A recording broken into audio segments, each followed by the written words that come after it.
जो सामाजिक समस्या है, सामाजिक जो विकास के अवसर उपलब्ध कराने की प्रक्रिया है, कैसे स्थापित किया जाए, इसके लिए संविधान में वो सारी व्यवस्थाएं दी गई। यदि संविधान नहीं होता तो जिस तरह से जिस रूप में हमारे बीच विकास के समान उपलब्ध अवसर हैं, शायद ही मिल पाता। जैसे समाज में पहले जो भी डिस्क्रिमिनेशन था, विषमताएं थी, जो पिछड़े वर्ग थे, जो वंचित वर्ग था, जिनको वो सारी सुविधाएं नहीं मिल पा रही थी, आज बेशक गर्व से कह सकते हैं जो लोकतंत्र की परंपरा भारत में स्थापित हुआ है, जिसके सहयोग से ग्रामीण क्षेत्र में दूर दराज स्थित जो लोग हैं, जो वंचित हैं, जो गरीब हैं, उनको सारी व्यवस्थाएं भारत के द्वारा प्रदत्त वो सारी व्यवस्थाएं उपलब्ध हो रही हैं। बेशक उसी संविधान का देन है।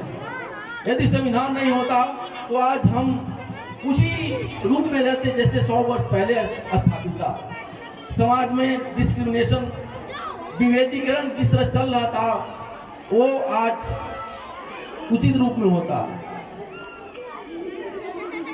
भारत जब स्वतंत्र हुआ था, उन स्वतंत्रता के पश्चात बेशक जो हमारे वीर सपूत रहे, एक समाज में सामान्य न्याय की संकल्पना स्थापित करने का प्रयास किया।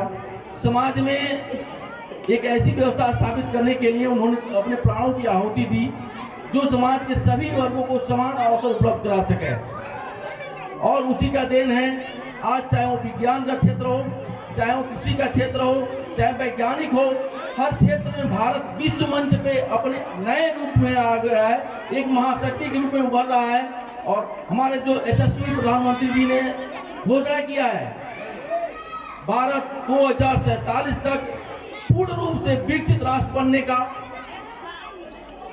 जो कार्यक्रम अपनाया हुआ है, हम उसको पाकर रहेंगे। आज उसी संकल्पना को प्राप्त करने के लिए भारत अपने विभिन्न आयामों में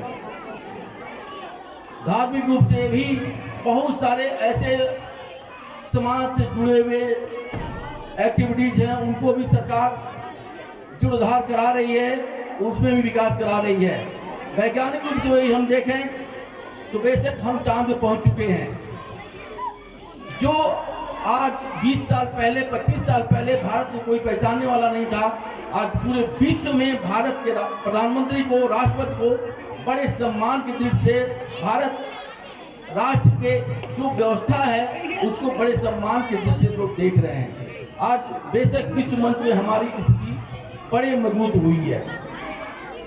ये सब कहीं न कहीं हमारे समन्वित, व्यवस्थित एक स्वर्णिम संविधान के कारण ही संभव हो पाया है।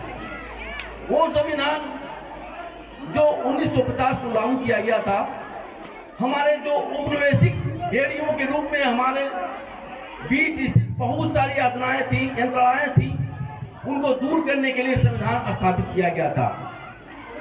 संविधान को हम सभी लोग जानते हैं, मुख्य रूप से दो चीजें उसमें हैं जो हमारे लिए बेहद आवश्यक है। यदि हम उसको न जाने, जिसका लाभ हमको न मिले, तो हम जिस रूप में मानव रूप में यहाँ स्थापित है, मानव नहीं हो सकते। हमारे मौलिक अधिकार, नीति निषेध तत्व जो हमारे आदर्शों को, जो हमारे मूल्यों को, जो हमारे परंपराओं को निर्देशित करती है।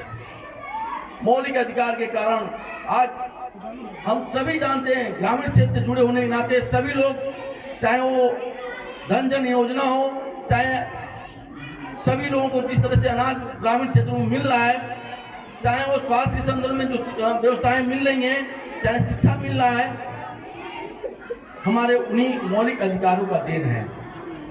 नीति निषेध तत्व जो हमारे संविधान में स्थापित किया गया, हमारे मूल्यों को संरक्षित करता है। जो हमारी परंपराएं हैं, हमारी संस्कृति जो विश्व मंच पे, जिन्होंने अंग्रेजी आताताइयों के कारण हमारी परंपराओं को ठेस पहुंचा था, आज पूरी तरह से पूरे मूल्यों के साथ हम अपनी संस्कृति को बचाने में, उसका विस्तार करने में संकल्पित हो रहे हैं और उसको प्राप्त भी कर रहे हैं। जैसे कि हमारे संविधान का ही देन है कि आज समाज में एक समरसता स्थापित करते हुए सबको विकास के समान अवसर उपलब्ध कराए जा रहे हैं। यदि वो नहीं होता तो वो विकास संभव नहीं था। भारत में संविधान का निर्माण केवल एक दिन का परंपरा नहीं रहा है। केवल 1947 के बाद और 1950 के बीच के समय का नहीं रहा है, बल्कि वो संविधान का विकास 100 वर्षों तक, 100-200 वर्षों तक लगातार विकास क्रमशः विकसित होता रहा है। और केवल 26 जनवरी 1950 तक सीमित नहीं है, बल्कि आज भी जो औपनिवेशिक कड़ियां हैं भारत सरकार द्वारा उसको तोड़े जा